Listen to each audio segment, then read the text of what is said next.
اللهم إني أسألك علما نافعا.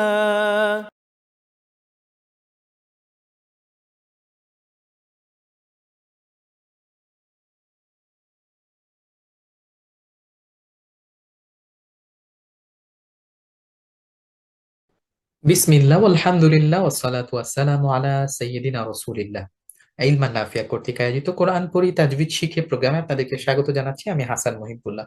আজকে আমরা কথা বলবো আল আলিফাতুস সাবআ তথা সাত আলিফ নিয়ে।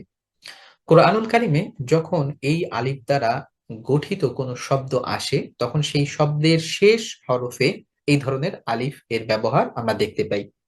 এই ধরনের আলিফের উপরে বিশেষ এক ধরনের শূন্য, যেটা একটু দেখতে লম্বা কিন্তু মাঝে খালি থাকে, এই ধরনের শূন্য বা বিশেষ চিহ্নের ব্যবহার আমরা দেখতে পাই।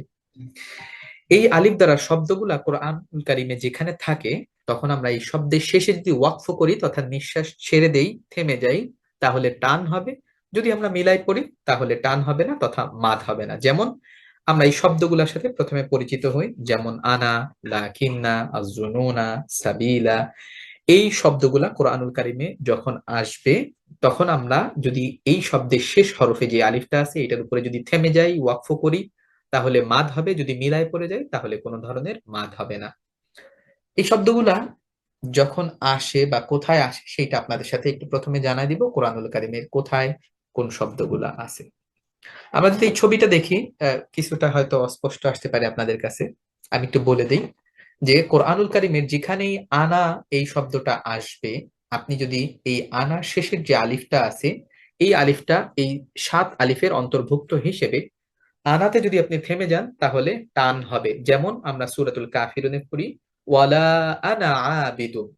আনার উপরে না থামার কারণে আমরা টান দেই না, বরং দ্রুত পড়ে যাই। কিন্তু আমি যদি থেমে যাই তাহলে ওয়ালা আনা, এভাবে টান হবে।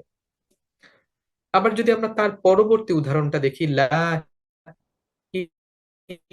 না, এটা সূরাতুল কাহফের 38 নম্বর। যদি আপনি থেমে যান তাহলে টান হবে এক আলিফ, লাকিন না, এইভাবে। আর যদি মিলায় পরবর্তী অংশ পড়ে যান তাহলে টান হবে। তাতে নিয়ম থামলে টান হবে, না থামলে পরবর্তী অংশ মিল। এই সাতটা শব্দে শেষে যখন আমরা ওয়াকফ করব তখন টান হবে। যদি আমরা থেমে যাই তখন টান হবে, ওয়াকফ তথা থেমে যাওয়া।